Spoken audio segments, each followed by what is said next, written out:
فلا أقسم بمواقع النجوم وإنه لقسم لو تعلمون عظيم إنه لقرآن كريم في كتاب مكنون لا يمسه إلا المطهرون تنزيل من رب العالمين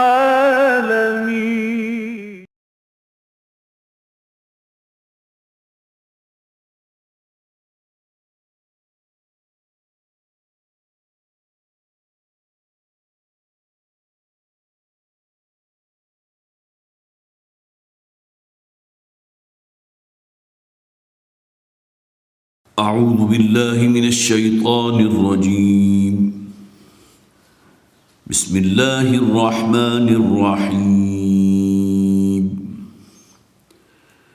إنهم كانوا إذا قيل لهم لا إله إلا الله يستكبرون ويقولون أئنا لتاركو آلهتنا لشاعر مجنون بل جاء بالحق وصدق المرسلين إنكم لذائقو العذاب الأليم وما تجزون إلا ما كنتم تعملون إلا عباد الله المخلصين أولئك لهم رزق معلوم فواكه وهم مكرمون في جنات النعيم على سرر متقابلين يطاف عليهم بكأس من معين بيضاء لذة للشاربين لا فيها غول ولا هم عنها ينزفون وعندهم قاصرات الطرف عين كأنهن بيض مكنون فأقبل بعضهم على بعض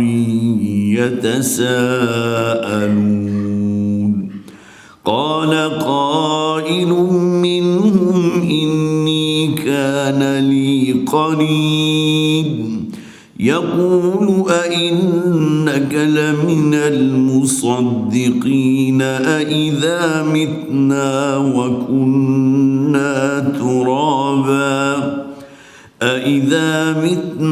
وكنا ترابا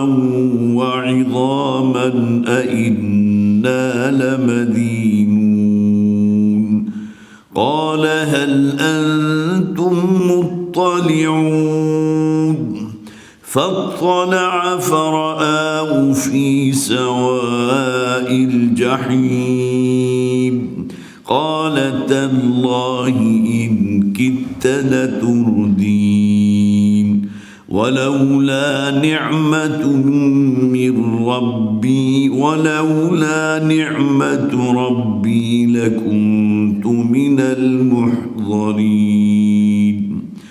أفما نحن بميتين إلا موتتنا الأولى وما نحن بمعذبين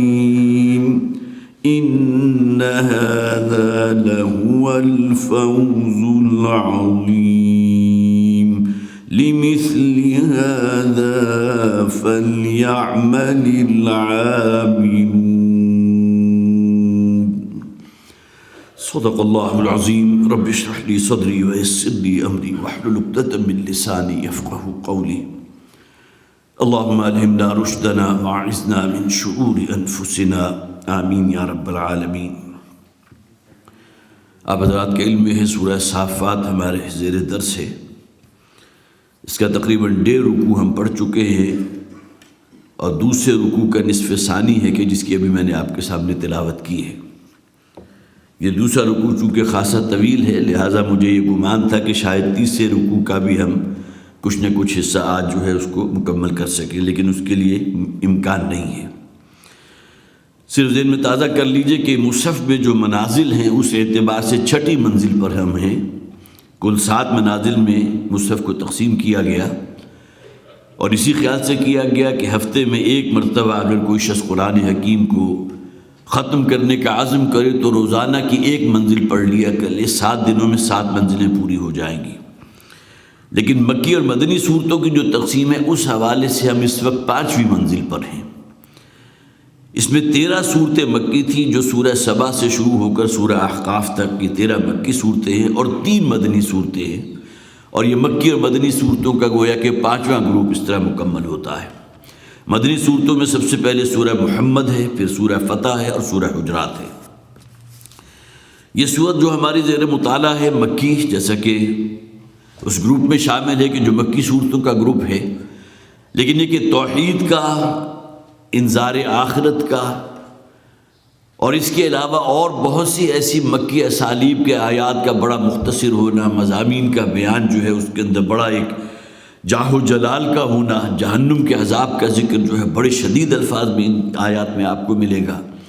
اسی طرح جو اہل جنت ہے ان کے لیے جو اللہ تعالیٰ ریوارڈ انہیں عطا فرمائے گا، جو اجر عظیم عطا فرمائے گا، اس کا ذکر بھی بہت ہی خوبصورت انداز میں اس سورہ مبارکہ میں آپ کو نظر آ جائے، جو آج آیات ہم انشاءاللہ ہمارے زیر درس آئیں گی۔ فرمایا انہم کانوا اذا قیل لہم لا الہ الا اللہ یستکبرون۔ یہ بات ذہن میں رکھیے کہ جو وہ لوگ کہ جن کے سامنے نبی اکرم صلی اللہ علیہ وسلم یہ قرآن کی دعوت پیش کر رہے تھے، جو اہل مکہ تھے، وہ اپنے آپ کو یہ سمجھتے تھے کہ ہم دین ابراہیمی پر ہیں، بارہا اس کا ذکر ہو چکا۔ یہی وجہ کہ حج کی عبادت بھی ان کے ہاں موجود تھی اور جو مختلف مناسک ہیں حج کی عبادت کے اس پر بھی پوری طرح کاربند تھے۔ یہ الگ بات ہے کہ وہ توحید جو اصل جوہر ہوتا ہے، جو اصل ایسنس ہوتا ہے کسی بھی گویا کے نظریے کے اعتبار سے، نظریہ توحید جو ہے اس کے اوپر یہ قائم نہیں تھے، بلکہ بہت سی دیویاں اور دیوتا جو ہے انہوں نے گھڑ لی تھی اور انہیں اپنا حاجت روا بھی سمجھتے تھے، مشکل کشا بھی سمجھتے تھے۔ لہٰذا انہیں جو پکڑ کر جو جھنجھوڑا گیا ہے تو وہ اس اعتبار سے اس زمین و آسمان کی خلقت پر غور کرو، خود اپنے اندر جھانک کر دیکھو، کیا کسی ایک رب کے تم قائل نہیں ہو؟ اس لیے کہ انسانی منطق اس بات کا جو ہے وہ تقاضا کرتی ہے کہ اگر ایک کی بجائے اختیار کئی کے ہاتھ میں چلا جائے تو لفسدتا، تو پھر تو بڑا عظیم فساد جو ہے وہ برپا ہو جائے گا۔ قرآن حکیم نے بھی اس بات کو بطور دلیل پیش کیا ہے کہ اگر اس کائنات کے ایک کی بجائے 2 الہ ہوتے یا کئی الہ ہوتے تو تم دیکھتے کہ اس کائنات کے اندر کہیں توازن نظر نہ آتا، بلکہ عظیم فساد جو ہے وہ رونما ہو چکا ہوتا۔ تو انہم کانوا اذا قیل لہم لا الہ الا اللہ یستکبرون۔ اب یہاں استکبار کسے کہا گیا؟ جب انہیں کہا جاتا ہے کہ اللہ کے سوا کوئی معبود نہیں، گویا کہ وہ توحید کے جس کے علم بردار تھے حضرت ابراہیم علیہ السلام، جن کے بارے میں قرآن میں کئی مقامات پر کہا گیا وما کان من المشرکین، وما کان من المشرکین، گویا کہ ان کا تو طرہ امتیاز یہ تھا کہ شرک کی جو کوئی خفی سے خفی ترین شکل بھی ہو سکتی ہے اس سے بھی حضرت ابراہیم علیہ السلام بالکل جو ہے وہ اس کے اندر ملوث نہیں ہوئے، اس سے بھی اپنے آپ کو بالکل آزاد رکھا۔ وما کان من المشرکین، کجا یہ کہ اپنے آپ کو تم منسوب کرتے ہو حضرت ابراہیم علیہ السلام کی طرف، اور تمہارا اپنا معاملہ یہ ہے کہ کئی دیویاں اور دیوتا ہیں کہ جن کے تم پجاری بنے ہوئے ہو، لہذا جب انہیں کہا جاتا ہے اللہ کے سوا کوئی معبود نہیں ہے تو یستکبرون، تو استکبار کرتے ہیں۔ غیر اللہ کے علاوہ کسی اور کو الہ ماننا یہ استکبار ہے۔ اللہ کا حکم پس پشت ہو، انسان کی اپنی خواہش، اپنا نفس، نفسانی خواہشات اگر وہ مقدم ہو گئی تو یہ بھی شرک ہے، یہ بھی استکبار ہے۔ اور اس پر دلیل قرآن حکیم کی آیت ہے ارأیت یا افرأیت من اتخذ الہہ ہوا، دو مقامات پر اس مضمون کو بیان کیا گیا۔ اے نبی کہ آپ نے اس شخص کی حالت پر غور کیا جس نے اپنی خواہشات نفس کو اپنا معبود بنا لیا۔ تو سب سے بڑا استکبار تو یہ ہے جس سے گویا کہ انسان کو یہ چومکھی جنگ وہ ہے کہ جس سے ہر لحظہ انسان دوچار رہتا ہے۔ یہ انگیخت جو ہے انسانی خواہشات کی وہ تو اسے اکساتی ہے۔ ان النفس لامارۃ بالسوء، یہ حیوانی خواہشات تو انسان کو گویا کہ راغب کرتی ہیں، حکم دیتی ہیں اس شے کی طرف کہ جو سوائے نجس کے، سوائے سوء اور برائی کے اور کچھ نہیں۔ اور یہی معاملہ گویا کہ سب سے بڑا ظلم یا سب سے بڑی برائی اگر ہو سکتی تو وہ شرک ہے۔ تو استکبار جو ہے انسان کو شرک تک پہنچا دیتا ہے۔ جب انہیں کہا جاتا ہے کہ اللہ کے سوا کوئی معبود نہیں تو استکبار کرتے ہیں۔ اور استکبار کی وجوہات کیا ہیں؟ اس لیے کہ یہ جو بتوں کا ابطال کیا گیا اس کی بنیاد پر ان کے اندر عصبیت پیدا ہو گئی، اپنے وہ بت پرستانہ دین کے لیے عصبیت۔ پھر یہ کہ ان کی روٹی اور ان کا معاش جو ہے وہ وابستہ تھا ان بتوں کے ساتھ، انہی کے لیے نذرانے ہوتے تھے، انہی کے چڑھاوے ہوتے تھے، ان کے نام پر جو ہے بڑی بڑی جائیدادیں بھی وقف کر دی جاتی تھی، اور سینکڑوں اونٹ قربان کر دیے جاتے تھے ان دیویوں دیوتاؤں کے نام پر۔ اور یہ تمام چیزیں جو ہے گویا کہ اکانومی کا ایک بہت بہترین بندوبست بنتی تھی اہل مکہ کے لیے، اس کے اوپر بھی ضرب پڑی، اس کی بنیاد میں بھی ان کے اندر ضد اور سرکشی اور اناد پیدا ہو گیا۔ اور سب سے بڑی بات یہ کہ اگر محمد کو صلی اللہ علیہ وسلم اللہ کے نبی اور رسول مان لیا تو اس کے معنی کیا ہے کہ اب میں محمد کا غلام ہوں، اور یہ بات انہیں کسی درجے میں بھی قبول نہیں تھی۔ یہ تین باتیں تھیں جن کی بنیاد پر ان کے اندر ڈھٹائی، سرکشی اور ضد اور اناد پیدا ہو گیا۔ وَيَقُولُونَ إِنَّا لَتَارِكُو آلِهَتَنَا لِشَاعِرٍ مَجْنُونٍ، اور کہتے یہ ہے کہ اس شاعر کے لیے جو آصف زدہ ہے، معاذ اللہ ثم معاذ اللہ، اس لیے کہ قرآن حکیم کے آیات کے اندر جو ایک جسے آپ ڈیوائن میوزک نظر آتا ہے، جو اس کے اندر ایک ردم ہے، سورہ رحمان کی اگر آپ تلاوت کرو، اسی طرح بہت سی آیات ہیں۔ جیسے کہ میں نے عرض کیا تھا کہ سورہ صافات جو ہے وَالصَّافَّاتِ صَفًّا فَالزَّاجِرَاتِ زَجْرًا فَالتَّالِيَاتِ ذِكْرًا وَالْعَادِيَاتِ ضَبْحًا فَالْمُورِيَاتِ قَدْحًا فَالْمُغِيرَاتِ صُبْحًا فَأَثَرْنَ بِهِ نَقْعًا فَوَسَطْنَ بِهِ جَمْعًا۔ اس سے بڑھ کر اور انسان کو اپیلنگ کیا ہوگی کہ اس کے ظاہری الفاظ کے اندر بھی جو غنا ہے، اور اس کے جس طرح ردیف اور قوافی آپس میں ملتے ہیں، تو شاعری تو انہوں نے اس کو قرار دیا، لیکن یہ کہہ دیا کہ یہ جو شاعر ہے یہ مجنون ہے، معاذ اللہ، ان پر کسی آصف کا سایہ ہو چکا۔ بل جاء بالحق وصدق المرسلین، بلکہ یہ آئے ہیں وہ حق بات لے کر، یہ قرآن سے بڑا کوئی حق نہیں، اور انہوں نے تصدیق کی ہے تمام رسولوں کی۔ گویا کہ تورات کو بھی قرآن تسلیم کرتا ہے، انجیل کو بھی قرآن تسلیم کرتا ہے، زبور کو بھی قرآن تسلیم کرتا ہے، قوم ہود کا ذکر قرآن میں موجود ہے، تمام انبیاء اور رسول جن کا ذکر قرآن میں ہے، تقریباً 29 یا 28 کی تعداد ہے ان کی، ان تمام کو تو تسلیم کرتا ہے۔ تو محمد رسول اللہ صلی اللہ علیہ وسلم تو گویا کہ تصدیق کرتے ہوا ہے پہلے انبیاء کی، انکم لذائق العذاب العلیم، اس لیے کہ اب تمہیں لازماً وہ دردناک عذاب جو ہے اس کا مزہ چکھنا ہے، وما تجزون الا ما کنتم تعملون، اور جو تمہیں سزا دی جا رہی ہے، جو بدلہ دیا جا رہا ہے، جہنم جو اب تمہارا جو ہے وہ ٹھکانہ بنی ہے، تو یہ تمہارے اپنے اعمال ہیں کہ جنہوں نے یہ روپ دھار لیا ہے۔ اس دنیا میں تمہارا وہ ظلم یا اپنے آپ کو جس طرح تم نے اپنی جو ہے ظلم اپنی جانوں پر کیا ہے، یہاں تم پر واضح نہیں تھا، لیکن آخرت میں جا کر جو ہے ہر شے کھل گئی۔ اور اگر کسی شخص نے یتیم کا مال ہڑپ کیا تھا تو وہ انگاروں کی شکل میں دہک رہا ہے اس کے معدے کے اندر، اس کی انتڑیاں جو ہے اس کی سوجش سے پیٹ سے باہر آ رہی ہیں، یہ کیفیت وہاں جا کر گویا کہ جہنم کے عذاب میں نظر آ جائے گی۔ اور نبی اکرم صلی اللہ علیہ وسلم کو یہ عذاب جہنم کی بہت سی وہ چیزیں ہیں جن کا مشاہدہ کرایا گیا تھا شب معراج میں۔ الا عباد اللہ المخلصین، اب دیکھیے اب آگے ذکر ہو رہا ہے ان مخلصین کا۔ مخلص کون ہے؟ جنہیں اللہ تعالیٰ نے اپنے لیے خالص کر لیا۔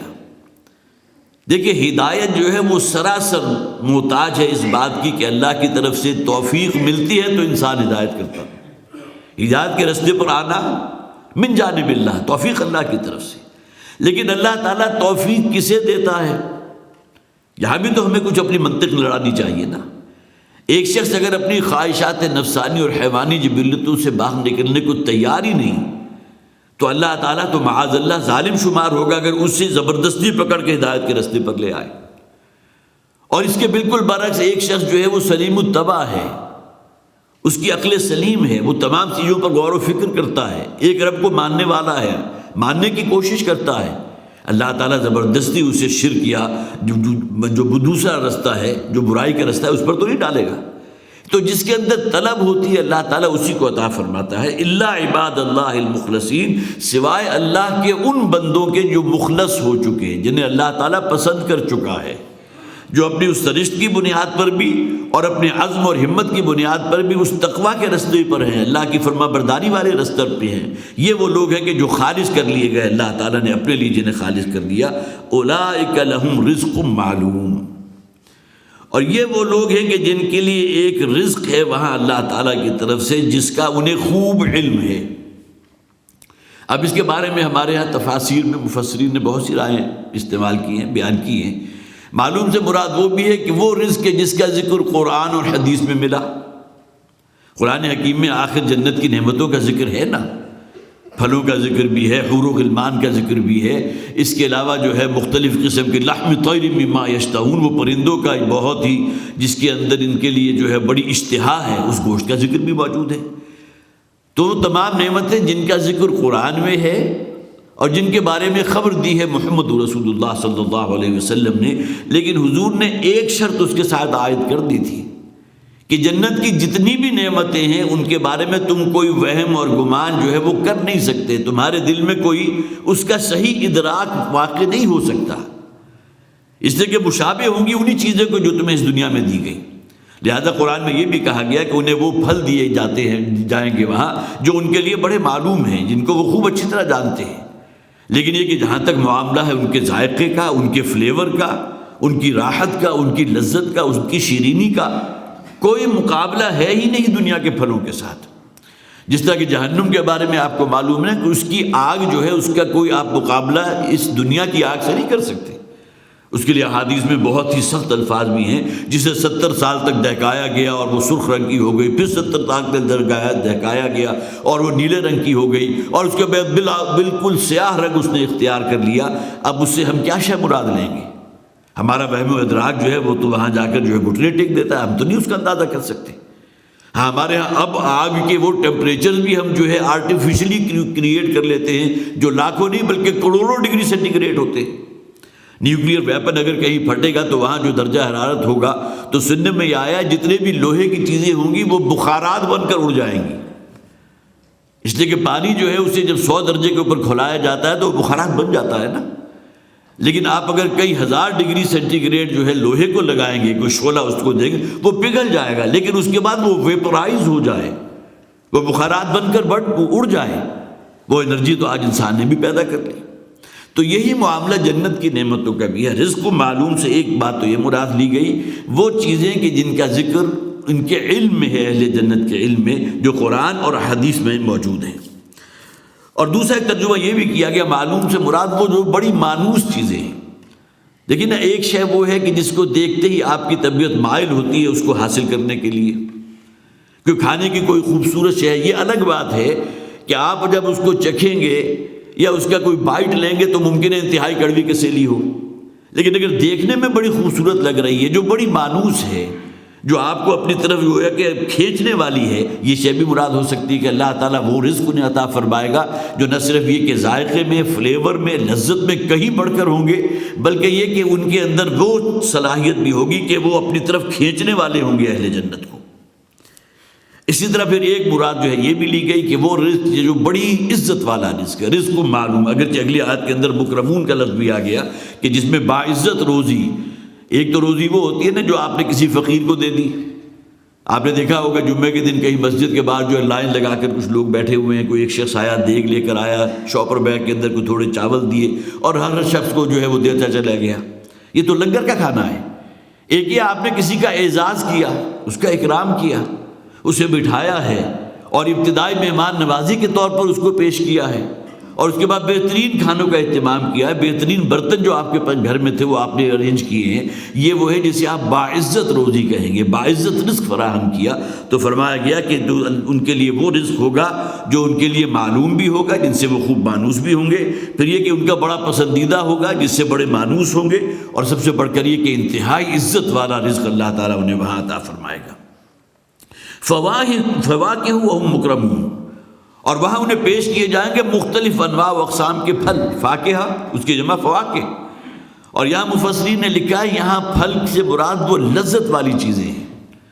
اور خاص طور پر اس میں جو ڈرائی فروٹس ہمارے ہاں ہوتے ہیں نا، ایک کشمش ہے اور وہی انگور کی شکل میں تھی لیکن خشک ہو گئی تو کشمش ہو گئی، منقع بن گئی، بہت اس کے اندر نئی لذت پیدا ہو گئی۔ اسی طرح ایک انجیر وہ ہے جو آپ بازار میں کھاتے ہیں، حاصل کر لیتے ہیں، جو خشک انجیر ہوتی ہے، لیکن کہیں کسی درخت کے قریب جا کر وہ تازہ انجیر اگر کھائیں آپ تو اس کا اپنا ذائقہ ہوتا ہے۔ تو جو مختلف نوعیتیں ہیں تو عام طور پر جس پھل کو خشک کر لیا گیا اس کی لذت بڑھ جاتی ہے، تو فواکہ سے مراد ہمارے ہاں مفسرین نے وہ بڑی لذیذ پھل، اس میں وہ بھی ہیں کہ جو بالکل موائسٹ ہیں، جو بالکل تازہ ہیں، وہ بھی، اور جو خشک ہو چکے جنہیں ہم میوہ کہتے ہیں، وَهُمْ مُكْرَمُونَ، اور انہیں بڑی عزت سے نوازا جائے گا۔ ہم نے سورہ یاسین میں پڑھا تھا نا، وہ 3 اشخاص جو ایک بستی میں پہنچے تھے اور ان میں سے ایک شخص تھا کہ جس کو اس بستی والوں نے شہید کر دیا، تو اس نے کیا کہا تھا؟ یا لیت قومی یعلمون بما غفر لی ربی وجعلنی من المکرمین، کاش کہ میری قوم کے لوگوں کو یہ علم حاصل ہو جائے، کاش کہ یہ معلومات ان تک پہنچ جائیں کہ میرے رب نے کتنا اکرام کیا ہے میرا، کہاں وہ رب ہے جو خالق ارض و سما ہے اور کہاں میں ایک حقیر انسان۔ ہاں میں نے ضرور جد و جہد کی، اپنی جان قربان کی ہے اس رب کے لیے، اس رب کے نام کے لیے، لیکن یہ کہ میرے رب نے میری جو عزت افزائی کی ہے، مکرمین، اور مجھے اس نے بہت ہی عزت افزا لوگوں کے اندر جو ہے اس نے مجھے شامل فرما دیا۔ وہم مکرمون، اور ان کی بڑی عزت ہوگی، فی جنات النعیم، اور وہ ہوں گے ان باغات میں جو نعمتوں سے بھرے ہوئے ہوں گے، کوئی ایسی نعمت جس کا آپ کو ادراک کر سکیں وہ جنت میں ان کے لیے فراہم کی جائے گی۔ لہم فیہا ما تشتہیہ الانفس ولہم فیہا ما یدعون، ان کے لیے ہر شے وہ ہوگی جن کی اشتہا ان کے دل میں موجود ہو، اور جو شے وہ طلب کریں گے ان کے لیے اللہ حاضر کی جائے گی۔ اس دنیا میں تو معاملات یہ ہوتے ہیں کہ ہزاروں خواہشیں ایسی کہ ہر خواہش پہ دم نکلے، بہت نکلے میرے ارمان، لیکن پھر بھی کم نکلے۔ کتنی خواہشات ہوتی ہیں جو انسان چاہتا ہے انہیں حاصل کرنا لیکن نہیں کر سکتا، اس کے بہت سے اسباب ہو سکتے ہیں، لیکن یہ کہ جنت میں کوئی ایسی خواہش نہیں ہوگی انسان کی کہ جو ادھوری رہ جائے، کوئی خواہش اس میں پیدا ہو۔ یہ الگ بات ہے کہ من جانب شر کوئی خواہش پیدا ہوگی نہیں سرے سے، جو بھی ہوگا من جانب خیر ہوگا۔ تو فی جنات النعیم علی سرر متقابلین، یہ بھی دیکھیے تصویر لفظی ہے، جس طرح جو بہت ہی کوئی ہمارا جو ایلیٹ فیملیز ہوتی ہیں وہ کہیں چلی جائیں باہر ایکسکرشن کے اوپر، اور بہت ہی جڑاؤ قسم کے تخت ہوں، گاؤں تک کے لگے ہوں، ایک دوسرے کو فیس کرتے ہوئے بیٹھے ہوں، اور یہاں فیس کرنے سے مراد یہ ہے کہ ایک دوسرے کے لیے دل کے اندر کوئی رنجش نہیں ہے۔ قرآن میں یہ بھی کہا گیا وہ اہل ایمان کے جن کے دلوں میں ایک دوسرے کے لیے باہمی کوئی رنجش ہوگی اس دنیا کی زندگی میں، جو وہ بتا آئے، اللہ تعالیٰ اس رنجش کو قیامت کے دن اور اس کے بعد جو جنت کا معاملہ ہے اس میں اس کو دور کر دے گا۔ وَنَزَعْنَا مَا فِي صُدُورِهِم مِّن غِلٍّ إِخْوَانًا عَلَىٰ سُرُرٍ مُتَقَابِلِينَ، ہر قسم کی کوئی کینہ ہے، کوئی رنجش ہے، کسی سے کسی بنیاد پر کوئی نفرت ہو گئی، کوئی بغض پیدا ہو گیا، اللہ تعالیٰ ہر شے جو ہے وہ نکال دے گا ان کے دلوں سے، اور بالکل ایک دوسرے سے، جسے آپ کہیے بالکل نتھرے ہوئے، صاف ستھرے دل لیے ہوئے، ایک دوسرے کے فیس کرتے ہوئے، علی سرر متقابلین، وہ ہوں گے جڑاؤ تخت کے اوپر بیٹھے ہوئے، ایک دوسرے کو فیس کرتے ہوئے۔ یا گویا کہ کسی قسم کا کوئی رنجش کا معاملہ نہیں، ورنہ آپ نے دیکھا ہوگا ایک ہی محفل ہے، کہیں شادی کی کوئی تقریب ہے، کوئی اور ایسا فنکشن ہے کہ جہاں دو ایسے اشخاص جو ہیں وہ کہیں قریب بیٹھے ہوئے ہیں، لیکن ان کے دلوں میں ایک دوسرے کے لیے رنجش ہے، کوئی اختلاف ہو گیا، کوئی نزاع ہو چکا تھا، لہذا وہ ایک دوسرے کی طرف رخ نہیں کریں گے، بلکہ یہ کہ ایک دوسرے سے گویا کہ پیٹھ موڑ کر جسے اعراض کرتے ہیں وہ طرز عمل ان لوگوں کا ہوگا۔ تو یہ اہل جنت کی بات، علی سرر متقابلین، ایک دوسرے کو فیس کرتے ہوئے بیٹھے ہوں گے جڑاؤ تختوں پر، یطاف علیہم بکأس من معین، یہ بھی وہی تصویر لفظی ہے، ان کے اوپر گردش میں ہوں گے وہ پیالے اور وہ ساغر، وہ جام کے جو لبالب بھرے ہوئے ہوں گے۔ یہ معین کے بھی دو معنی ابھی میں عرض کروں گا۔ اصل میں کہتے ہیں وہ پیمانہ یا وہ ساغر کہ جس میں جو عمراء جو ہیں شراب پیا کرتے تھے،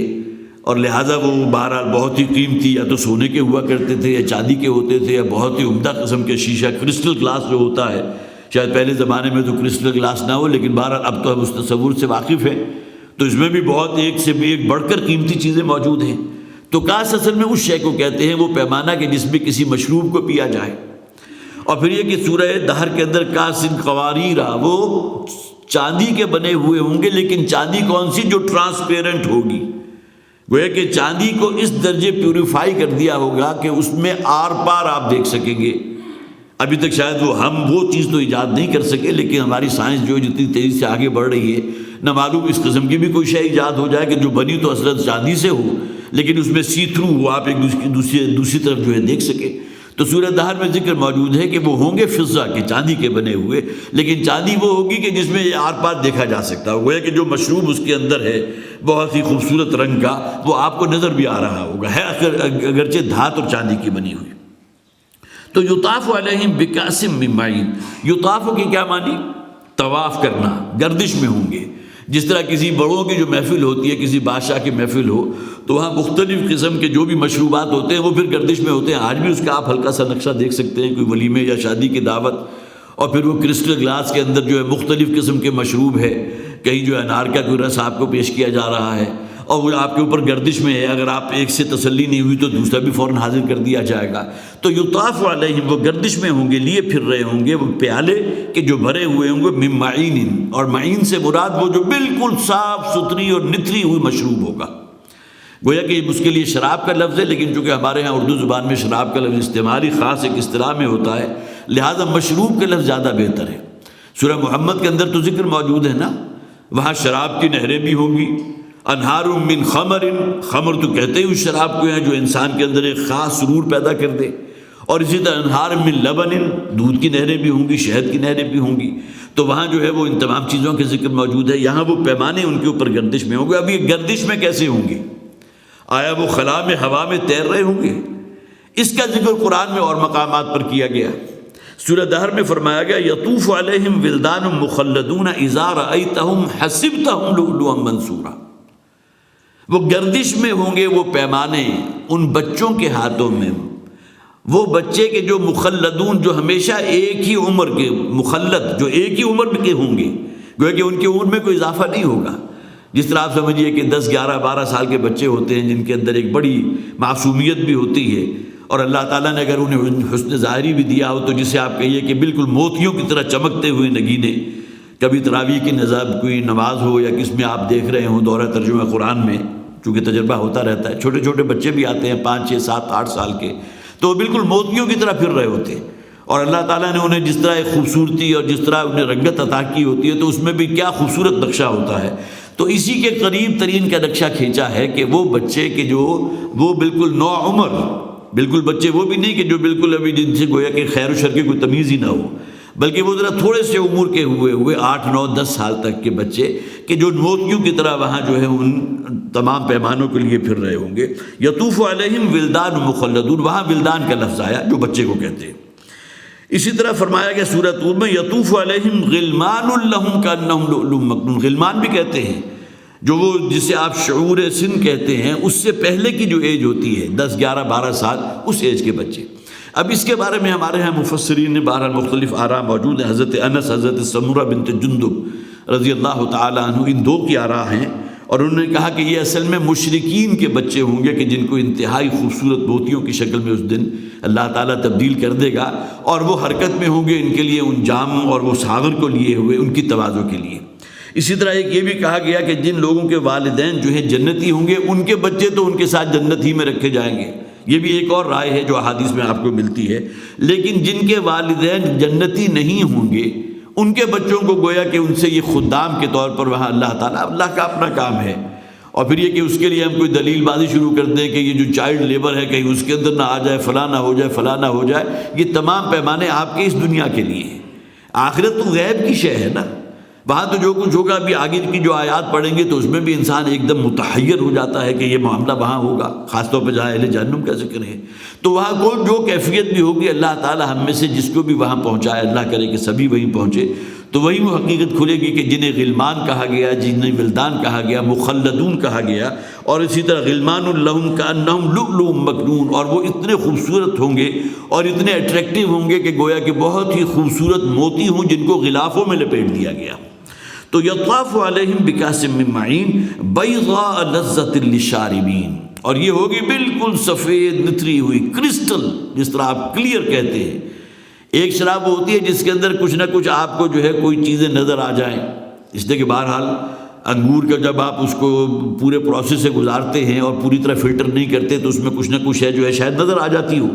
لیکن یہ ایک وہ جو اتنی فلٹرڈ ہے کہ بالکل کرسٹل کلیئر ہے، بیضاء لذۃ للشاربین، بالکل سفید رنگ کی ہوگی اور لذۃ للشاربین، اور انتہائی لذیذ ہوگی پینے والوں کے لیے۔ اب اس کے برعکس دیکھیے جو دنیا میں جو شراب ہوتی ہے، جو اس کو بالکل برعکس ہے، سب سے پہلی کوالٹی اس کی کیا ہے؟ انتہائی بدبودار۔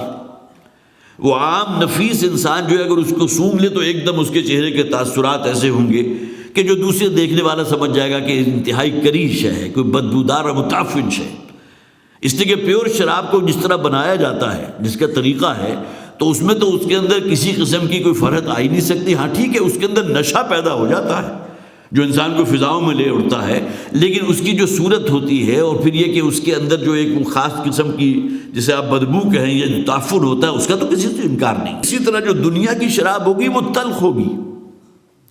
لہذا اگر فرض کیجئے، ظاہر ہے کہ ہم میں سے کسی کو تجربہ اس کا نہیں ہے، لیکن فرض کیجئے کہ شروع میں اگر کوئی پیتا ہے تو جس طرح کوئی سگریٹ پینے والا اگر کوئی بالکل آغاز میں ہو تو ممکن ہے کہ فوری طور پر دھونکنی کے ساتھ اس کو کھانسی شروع ہو جائے اور فوری طور پر نفرت پیدا ہو جائے، لیکن یہ کہ بہرحال اس کے بعد جو سکون اس سے ملے گا تو اس کا عادی ہو جائے گا۔ یہی معاملہ شراب کا بھی ہے کہ تلخ ذائقہ اور انتہائی کڑوا اور کسیلا ذائقہ ہوتا ہے، گویا کہ بظاہر اس کے پینے میں انسان کو جو ایک شربت ہوتی ہے نا، اس کا جو ذائقہ ہے، اس کی کوئی لذت اسے حاصل نہیں ہوگی، جبکہ جو آخرت میں جو اللہ تعالیٰ مشروب پیش کرے گا جسے قرآن شراب کہتا ہے تو وہ بالکل اس کے برعکس ہوگی۔ اور اسی طرح تیسری بات یہ کہ اس کو اگر ضرورت سے زیادہ چڑھا لیا جائے تو سرگرانی اور انسان بہک جاتا ہے۔ ان تینوں چیزوں کی نفی کی گئی اگلی آیات کے اندر، فرمایا بیضاء لذۃ للشاربین، وہ بالکل سفید رنگ ہوگی، بالکل کرسٹل کلیئر ہوگی اور بہت لذیذ ہوگی پینے والوں کے لیے، گویا کہ وہ جو تلخ اور بہت ہی جسے آپ کہیے کہ ذائقے کے اندر جو ایک کسیلا پن ہے وہ اس میں نہیں ہوگا۔ لا فیہا غول ولا ہم عنہا ینزفون، اور نہ ہی اس کی وجہ سے انسان کو کوئی سرگرانی ہوگی اور نہ ہی اس کی وجہ سے انسان بہک جائے گا، ورنہ آپ کو معلوم ہے شراب پینے کے بعد تو انسان بہت سے راز افشا کر دیتا ہے، اور خاص طور پر جو ہے عادی بنایا جاتا ہے ایسی چیزوں کا کہ جس میں انسان نشے میں آ کر جو ہے بہت سے رازوں کو افشا بھی کر دے، اور جو اعلیٰ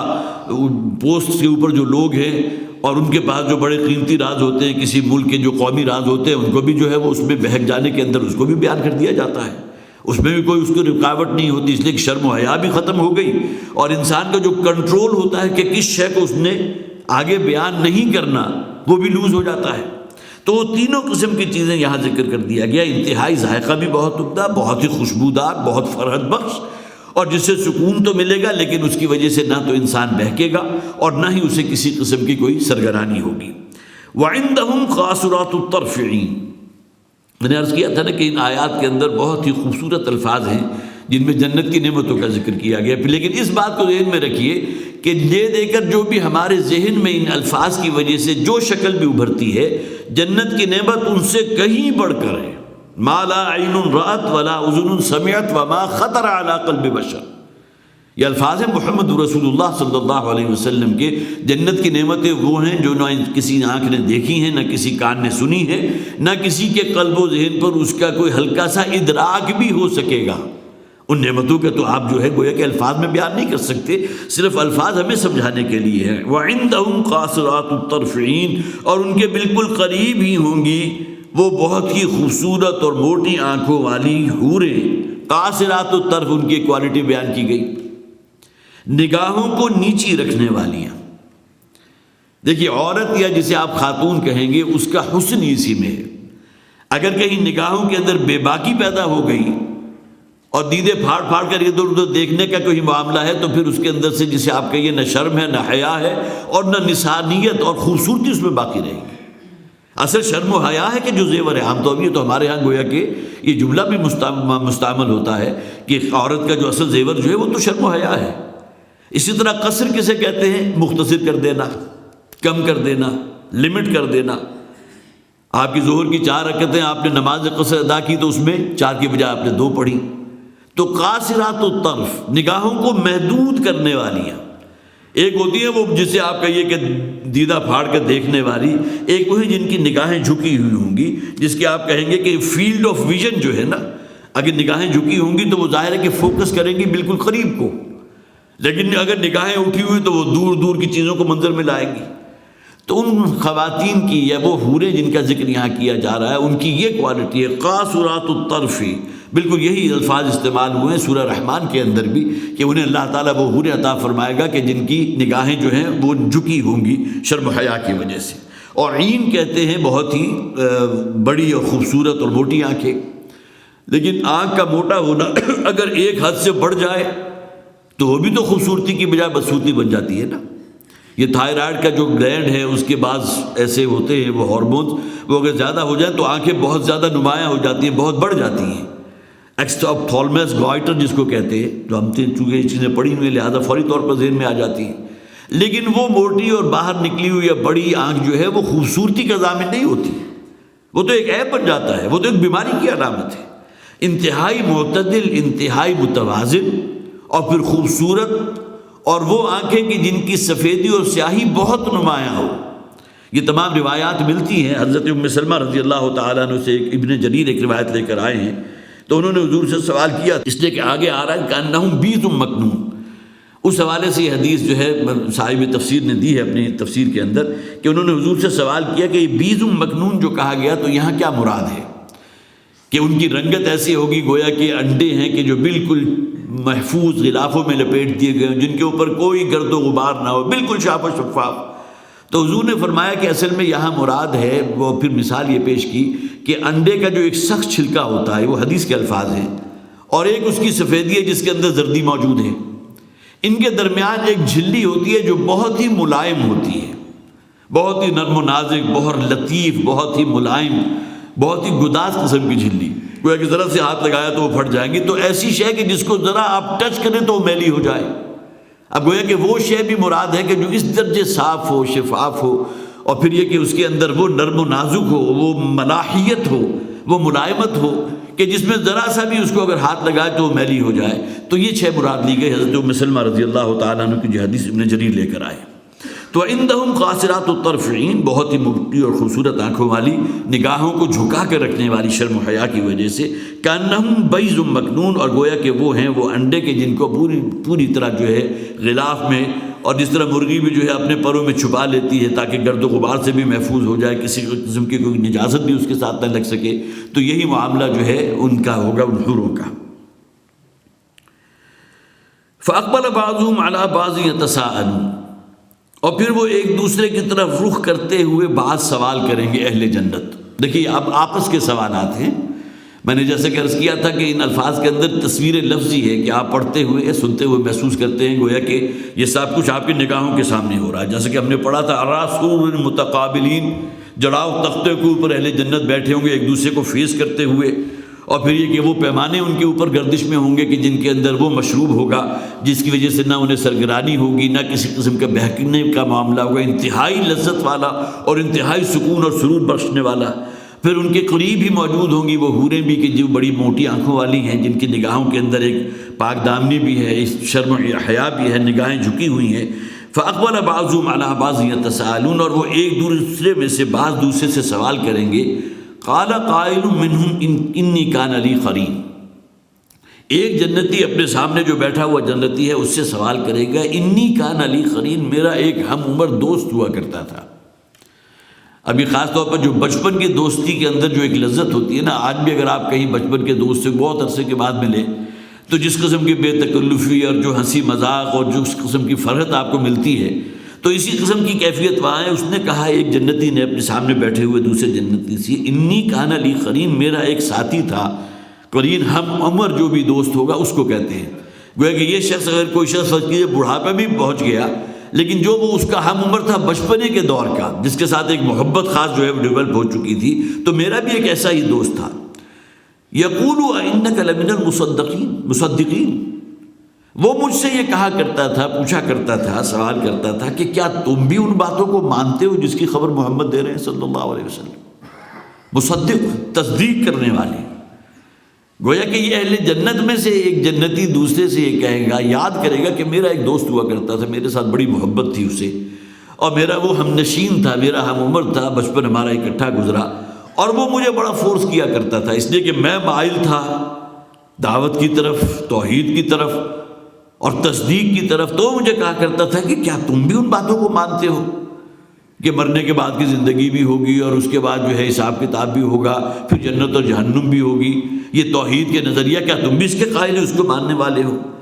اور دلیل کیا دیتا تھا؟ اَإِذَا مِتْنَا وَكُنَّا تُرَابًا وَعِظَامًا أَإِنَّا لَمَدِينُونَ۔ اور وہ کہتا یہ تھا کہ جب ہم مر جائیں گے، متنا وَكُنَّا تُرَابًا، اور مٹی میں مل کر مٹی ہو چکے ہوں گے، وَعِظَامًا، اور ہماری ہڈیاں بھی گل سڑ چکی ہوں گی، بھربھری ہو چکی ہوں گی، کئی جذب ہو جائیں گی زمین میں، أَإِنَّا لَمَدِينُونَ،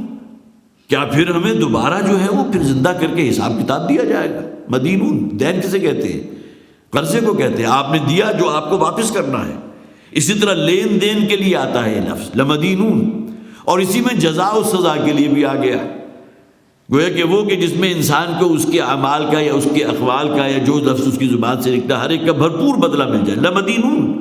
تو کیا ہمیں پھر وہی جو ہے وہ کوئی جواب دہی بھی ہوگی اور حساب کتاب بھی ہوگی، جزا و سزا بھی ہوگی، یہ لین دین وہاں بھی ہوگا؟ قالا، تو وہ کہے گا دوسرا شخص جس سے اس نے سوال کیا تھا جنتی نے، هل انتم مطلعون، یہاں یہ بھی مراد ہے کہ کیا تم اس کے بارے میں جاننا چاہتے ہو؟ اور ایک یہ بھی کہا گیا مفسرین کی طرف سے کہ کوئی حاطف غیبی، کوئی فرشتہ آ کر اس شخص سے کہے گا جس نے یہ سوال کیا تھا کہ بچپن میں میرا ایک دوست ہوا کرتا تھا جس سے میری بڑی محبت تھی، ہاں وہ مجھے مجبور ضرور کیا کرتا تھا، اپنے اس دین بت پرستی کی طرف کھینچتا تھا، لیکن میں قائم رہا۔ اگر فرض کیجئے کہ حضور کا دور ہے تو میں اسی دعوت کے اوپر جازم رہا جو محمد صلی اللہ علیہ وسلم نے، اللہ کے رسول نے پیش کی تھی۔ تو کوئی فرشتہ اس سے کہے گا قال هل انتم مطلعون، کیا تم اس کے بارے میں کوئی مطلع ہونا چاہتے ہو؟ اب کس حال ہے، کن حالوں میں ہے، کیا حشر ہو رہا اس کا؟ فاطلع فرآہ فی سواء الجحیم، اور پھر بندوبست کیا جائے گا اور وہ جھانکے گا جہنم میں، اور وہ اسے دیکھے گا عین بیچ جہنم کی آگ کے اندر۔ فاطلع، پس وہ جھانکے گا اس کو، فرآہ، اور پھر اس کو دیکھے گا فی سواء الجحیم، جہنم کے عین وسط کے اندر۔ اب یہاں بھی سوال پیدا ہوتے ہیں، وہ جہنم جس میں اربوں انسان ہیں، اگر کہیں چند ہزار انسان ہو، آپ ذرا تھوڑی سی بلندی پر ہو تو آپ کسی ایک شخص کو پہچان نہیں سکتے، لیکن یہ ہمارے سارے مادی پیمانے ہیں۔ ان پیمانوں کی بنیاد پر اگر آپ جو ہے آخرت کی زندگی یا ان چیزوں کو ناپنے لگیں تب تو معاملہ جو ہے یہیں سے گویا کہ معاملہ خلاص ہو جائے گا۔ وہاں کے معاملات ہی بالکل اور ہیں۔ اب تو ہم یہ بھی ہیں نا کہ یہاں بیٹھا ہوا ایک شخص جو امریکہ بات کر لیتا ہے، اسی لمحے ادھر اس نے سوال کیا اور ادھر آپ کو جواب مل گیا۔ اب ویڈیو کیمرے کے ذریعے آپ گویا کہ اس کی تصویر بھی دیکھ رہے ہیں۔ اگر انسان یہاں تک پہنچ سکتا ہے تو کیا اللہ تعالیٰ قادر نہیں ہے کہ اس دن جو ہے اس شخص کو وہ دکھا دے جو کروڑوں لاکھوں اربوں انسانوں کے اندر وہ شخص موجود ہے جس کی حسرت اس کے دل میں پیدا ہوئی کہ میرا وہ بچپن کا دوست جو تھا اس کا کیا معاملہ ہوا، وہ کہاں ہے، کن حالوں میں ہے، کیا بیت رہی ہے اس کے اوپر؟ تو فاطلع فرآہ فی سواء الجحیم، اور پھر وہ جھانکے گا اور پھر دیکھے گا اسے کہ جہنم کے بالکل وسط میں وہ موجود ہے اور جہنم کی آگ میں گھرا ہوا ہے۔ قال تاللہ ان کدت لتردین، اب اس پر یہ شخص کہے گا خدا کی قسم تم نے تو پوری کوشش کی تھی کہ مجھے گمراہ کر دیتے۔ اب دیکھیں اس شخص کی زبان سے نکلے ہوئے الفاظ، اس جہنمی تک پہنچ جانا۔ اب ہم جو ہے ممکن ہے کہ ہمارا جو کوئی منطقی آدمی ہے وہ یہیں اعتراض کھڑا کر دے، یہ کیسے ممکن ہے؟ لیکن وہی بات ہے کہ ان پیمانوں کو آپ دنیاوی پیمانوں کے اوپر نہیں ناپ سکتے۔ اب تو میں جیسے عرض کیا کہ اب تو آج یہاں بیٹھے ہوئے بھی 20,000 میل کے فاصلے پر کوئی شخص ہے تو آپ اس سے گفتگو بھی کر لیتے ہیں، اس کی تصویر بھی دیکھ لیتے ہیں، تو اب تو یہ چیزیں ماننا کوئی زیادہ مشکل کام رہا نہیں، بلکہ اس سے بھی آگے نکل جائیے، آپ کا جو سیارہ مریخ تک پہنچ چکا ہے، کروڑوں میل دور تک، وہاں تک بھی رسائی ہے، وہاں بھی اگر کوئی شخص فرض کیجئے کوئی شخص بھی اس کے اندر موجود ہے، آپ اس سے بھی گفتگو کر سکتے۔ تو یہ کوئی ایسے انہونی بات تو نہیں ہے کہ انسان سوچے گا یہ کیسے ممکن ہوگا، اس لیے کہ جہاں یہ شے آگے یہ کیسے ممکن ہو گیا وہاں تو ایمان کی نفی ہو گئی، وہاں تو پھر ایمان بالآخرت تو نہیں ہے۔ تو قالت اللہ ان کدت لتردین، خدا کی قسم تم نے تو پوری کوشش کی تھی، پورا زور لگایا تھا لتردین کہ تم مجھے بھی گمراہ کر دیتے، مجھے بھی اسی گڑھے کے اندر تم نے پہنچانے میں کوئی جو ہے کسر نہیں چھوڑی تھی۔ اور ظاہر ہے کہ بچپن کی دوستی کے اندر ایک دوسرے کے ساتھ آپ کو معلوم ہے یہی دوستیاں ہوتی ہیں۔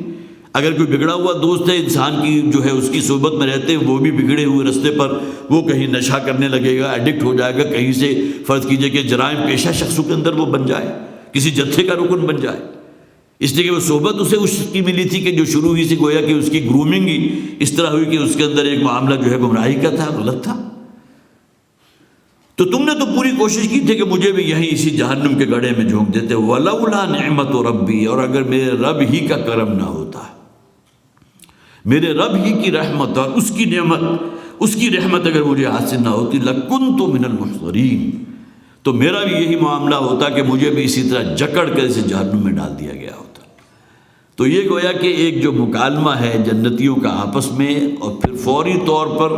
وہ شخص جس کے بارے میں اس کے دل میں، اس جنتی کے دل میں وہ جذبہ پیدا ہوا تھا، اس کا مشاہدہ بھی کرا دیا گیا، اور وہ مکالمہ جو ہے یہاں قرآن حکیم نے پوری طرح نقل کر دیا۔ یہ ساری چیزیں ہیں مستقبل کی، لیکن اس درجے سرٹن ہیں، اس درجے گویا کہ ہونی ہے کہ اس کا ذکر کیا گیا ہے مضارع میں اور ماضی کے اندر، گویا کہ یہ چیز ہو چکی۔ اس کے معنی یہ نہیں ہے کہ یہ ہو چکی، ہوگی۔ اہل جنت ایک دوسرے میں سوال کریں گے، اللہ تعالیٰ کو تو معلوم ہے نا، یہ زمانے اللہ کے لیے تو نہیں ہے، یہ زمانہ تو ہمارے لیے ہے کہ ہمارے لیے یہ زمانہ ماضی کا ہے، یہ اب حال جو ہے، حال کا تو کوئی وجود ہی نہیں ہے۔ اب سے 2 لمحے پہلے کے جو لمحات تھے وہ اب ماضی ہو چکے، اور آنے والے 2 لمحات مستقبل ہیں، لیکن جیسے ہی وہ گزریں گے تو حال میں آ کر گویا کہ اس کا تو کوئی وجود ہے ہی نہیں۔ اگرچہ انسان ہر وقت حال میں رہتا ہے، لیکن حال کا دورانیہ کیا ہے، اس کا تو وجود نہ ہونے کے برابر ہے۔ یا ماضی ہے جو 60-70 برس پر پھیلا ہوا ہے، یا مستقبل ہے جو آنے والے گویا کہ زندگی کے بقیہ سال ہیں، وہ اللہ کو معلوم ہے کہ کتنے ہوں گے۔ وَلَوْلَا نِعْمَةُ رَبِّي لَكُنْتُ مِنَ الْمُحْضَرِينَ، اگر میرے رب ہی کا فضل اور اس کا رحم اور اس کا کرم شامل حال نہ ہوتا، اور میں تمہارے تمام کچھ بہکاوے کے باوجود اپنے آپ کو قائم نہ رکھتا اسی دین کے اوپر جو محمد رسول اللہ صلی اللہ علیہ وسلم کا دین ہے، یا بعد میں آنے والے زمانوں میں اگر اس دین پر میں قائم نہ رہتا، تو یقیناً میں بھی آج اسی جہنم کی آگ کرنے والا بنا ہوتا اور اسی بھڑکتے ہوئی جنت کا ایندھن ہوتا۔ افما نحن بمیتین، اب پھر آپس میں ایک دوسرے سے سوال کریں گے کہ کیا اب ہمارے لیے تو کوئی موت نہیں ہے نا؟ الا موتتنا الاولی وما نحن بمعذبین، سوائے ایک اس موت کے کہ جو گزر چکی، اولا، اس لیے کہ ایک موت تو وہ ہے نا جس کا ہم نے ابھی مزہ چکھنا ہے اور ہمارے بزرگ مزہ چکھ چکے۔ اگرچہ یہ مزہ کا لفظ جو ہے ہمارے ہاں تو کوئی مثبت معنی میں آتا ہے، لیکن بہرحال وہ ایک تکلیف کا معاملہ ہے، سکرات موت ہے، انسان کی جب جان نکلتی ہے تو بہرحال جو کیفیت احادیث میں بھی ذکر آتا ہے، لیکن یہ کہ نیک وکار جو متقی ہوتے ہیں، اللہ کے فرما بردار، ان کی بڑی سہولت کے ساتھ اللہ تعالیٰ جان نکال لیتا ہے، اور جو بدکار ہیں، فاسق و فاجر ہیں، مشرکین ہیں، ان کے ساتھ ان کا بڑی بدبختی والا معاملہ ہوتا ہے۔ بہت سخت الفاظ احادیث کے اندر موجود ہیں، تو جو جان کرنے کی کیفیت ہوتی ہے، لیکن یہ کہ بہرحال وہ موت کے جو دنیا میں گزر چکی، الا موتتنا الاولی، ہاں وہ ایک موت تھی کہ جو دنیا جو ہم گزار آئے ہیں، یہ تو وہ دروازہ ہے نا جس سے گزرنے کے بعد انسان پھر گویا کہ وہ برزخ ہے اور پھر آخرت ہے، اب وہ نئی زندگی شروع ہو گئی۔ وہ پہلی زندگی کا اینڈ آ گیا، وہ جو 000 سے شروع ہوا تھا کاؤنٹر، وہ اپنے اینڈ کو پہنچ گیا، 50 55 60 70 75 80 برس، اور اس کے بعد اب یہاں سے جو 0 شروع ہوا تو اس کی کوئی انتہا ہے ہی نہیں، وہ تو گویا کہ ابدی زندگی ہے، کوئی نسبت و تناسب ہی نہیں ہے۔ افما نحن بمیتین، کیا اب ہمیں گویا کہ اب کوئی مستقبل کی کوئی موت تو نہیں ہے نا، الا موتتنا الاولی، سوائے اس موت کے کہ جو ہم پر پہلے گزار چکے، وما نحن بمعذبین، اور اب ہمیں کسی قسم کا کوئی عذاب بھی نہیں ہوگا۔ گویا کہ ایک اطمینان اور جسے آپ کا یہ ریلیف کی کیفیت ہے ان لوگوں کے دلوں کی، کیا وہ اہل جنت ہے، انہیں یقین ہے تمام چیزیں، وہ چیزیں جو غیبی تھیں، اس دنیا میں تو تمام چیزیں غیب تھیں نا، فرشتے بھی غیب میں ہیں، جنت و جہنم بھی غیب میں ہیں، اللہ کو کسی نے نہیں دیکھا نہ چھو کر کبھی محسوس کیا، لیکن یہ کہ وہاں جا کر تو تمام چیزیں مشہود ہوں گی، وہ حاضر ہوں گی، لہذا اب انہیں اطمینان ہے کہ اب ہمارے اوپر یہاں کوئی تکلیف نہیں ہے، کسی کی قسم کا کوئی عذاب نہیں ہے۔ ان ھذا لہو الفوز العظیم، یقیناً یہ ہے جو سب سے بڑی کامیابی، عظیم ترین کامیابی۔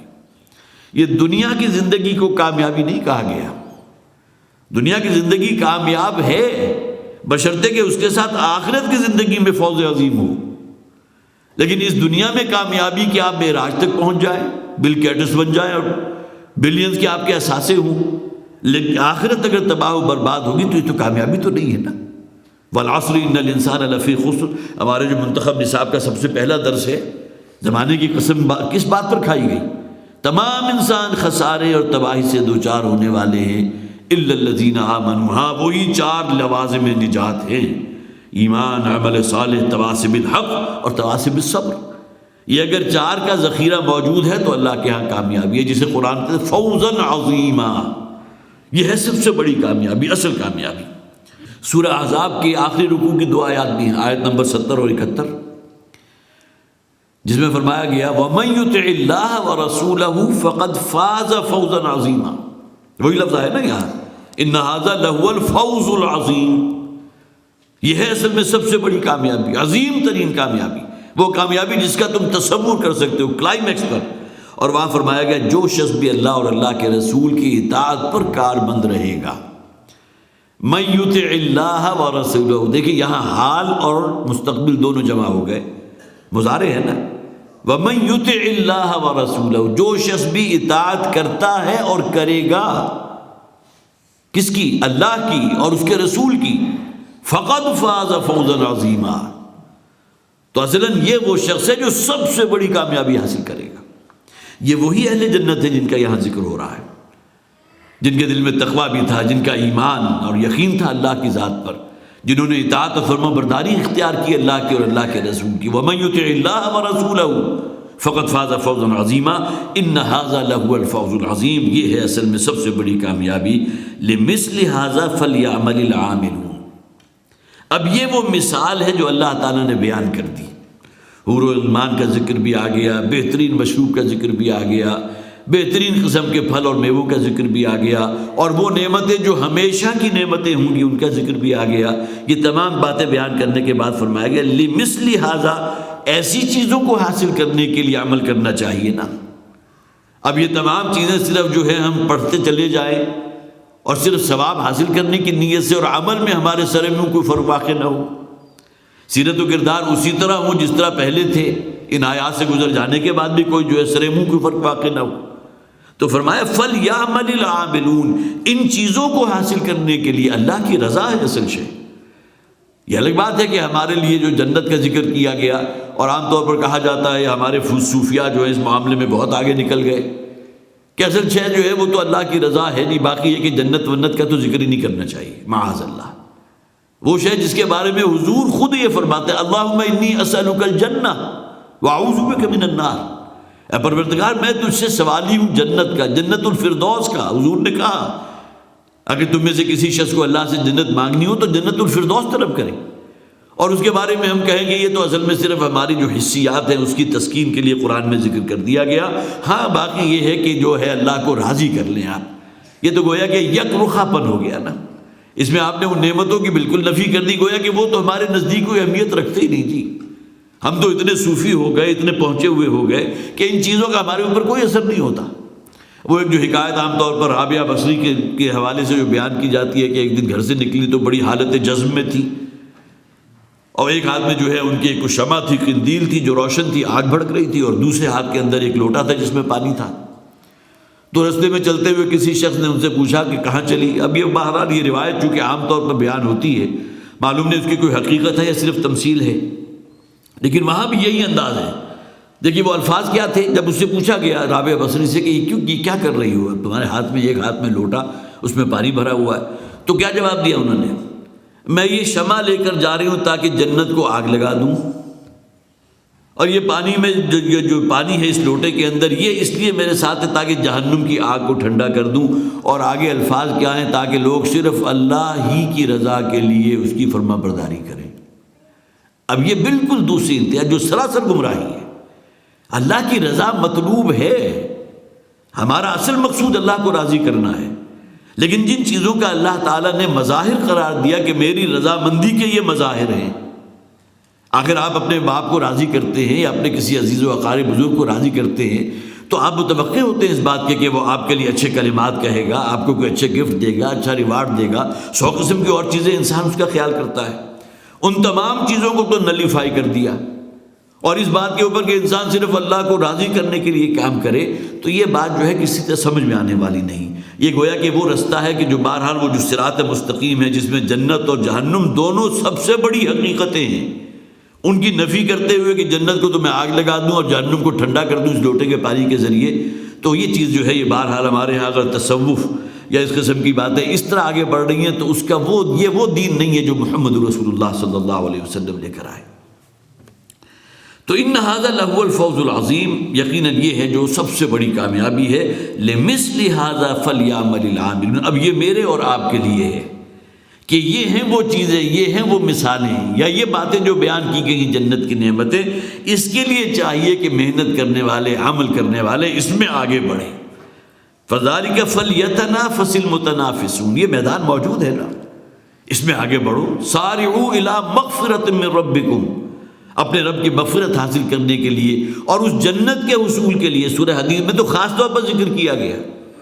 سارعوا الی مغفرۃ من ربکم وجنۃ عرضها کعرض السماء والارض۔ اللہ کو راضی کرنا بھی یقیناً ضروری ہے، لیکن اس کے ساتھ ساتھ اس جنت کا حصول، اس کے لیے محنت کرو، اس کے لیے آگے بڑھو، اس لیے کہ اگر جنت نہیں ہے تو پھر جہنم ہے، اور جہنم کی ہولناکی کا ذکر اگلی آیات میں آئے گا۔ تو جتنے خوبصورت الفاظ اس جنت کی نعمتوں کے بارے میں آپ نے پڑھے، اتنے ہی جسے آپ کہیے کہ انتہائی لرزا دینے والے الفاظ جو جہنم کے لیے اگلی آیات کے اندر موجود ہیں۔ اللہ تعالیٰ کی پناہ مانگنی چاہیے اور خاص طور پر دعا کرنی چاہیے کہ اللہ تعالیٰ ہمیں ان لوگوں میں شامل فرمائے کہ جو اللہ کی رضا تک بھی ہمیں پہنچائیں اور اس جنت کے حصول کے لیے بھی ہمارے لیے جو ہے وہ رستہ بنا سکے اور اس صراط مستقیم پر ہم چل سکیں۔ بس میرا خیال ہے یہی ہم ختم کرتے ہیں، اللہ تعالیٰ سے دعا کرتے ہوئے کہ اللہ تعالیٰ ہمیں ان باتوں کی توفیق عطا فرمائے۔ بارک اللہ لی و لکم فی القرآن العظیم ونفعنی و ایاکم بالآیات والذکر الحکیم۔